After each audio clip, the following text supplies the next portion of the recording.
Alam ng asawa ko pagka galit talaga ako. Actually, hindi naman ako madalas magalit, pero minsan talaga mainit talaga yung ulo ko, lalo pag di nasusunod yung gusto ko. Kagabi, sabi ko sa kanya, gusto kong manood ng Michael Jackson. Kasi nga, di ba, kung matagal kayo nanonood, siya talaga all-time favorite ko. So, naganap daw siya kagabi pa ng oras, at saka kasi dito kami sa South ngayon, walang time, at saka yung oras na meron lang is, dito sa medyo late na actually, lahat fully booked na. So, ayan siya. Sabi niya sa Sunday na lang kasi nga wala nga talaga magandang schedule ngayon para after ng family day namin, manood kami ng sine.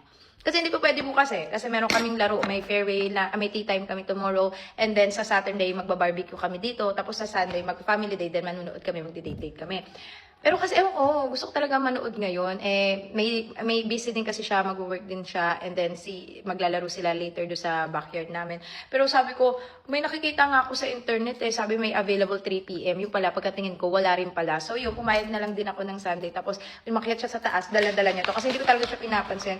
Ang pinakaayaw niya talaga yung hindi ko siya talaga kinakausap. Mababa lang naman yung pagkatampo ko. Pero itong babae na to, ewan ko ba dito, parang gusto lang din magpabebet. So binila niya ako netong salads na pagkaakit niya, tapos niyakap niya ako. Sabi niya, alam niya daw pagka galit ako. Sabi niya, ako galit, nagtatampo lang ako kasi gusto ko talaga manood ngayon. Sabi niya, ano daw gagawin niya. Pero may nakita talaga kami, mga 450 ata, meron pa naman. Kahit medyo puno na, meron pa naman. Kasi ang gusto niya kasi director clubs ata yun. Pero ako, kahit naman hindi director club or kahit naman yung parang mga 2D lang, okay na ako. Pero since pala may plano rin pala ako ngayon, parang gusto ko na lang mag-live. Tapos yung mga kaklase ni RJ, pupunta rin pala dito. Kasi kami, baka alam mo yun, mag-genomes kami. So, okay na ako. Sa linggo na lang kami manunood. Kasi parehas din kami busy. May mga asikasuhin lang din ako ng mga work saglit. And then mag-chill ako mamaya. So, anyway, sa mga hindi pa nakaka-order ng ating Pure Collagen, ang lakas na ito, guys. Maka-glowing kaya everyday. Tignan nyo. Glass skin, banat na banat effect yung aking skin.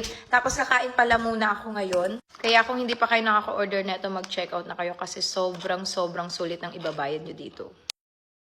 Para mag-promote. Sunod naman siya ng sunod. Diba? Masyado siyang malapit naman sa akin ngayon. De, charot. Ang ganda ng skin ko dahil yan sa Pure Collagen natin. Namumutok. Ako alam niyo na talaga, favorite na pa-idolite ko talaga yung si Michael Jackson. Tapos pinapunta niya sila kuya doon para maghanap ng ticket. Pero sabi ko wag na kasi gusto ko mag-live na lang ngayon. Tama sa Sunday na lang. And si RJ din tawag sa akin.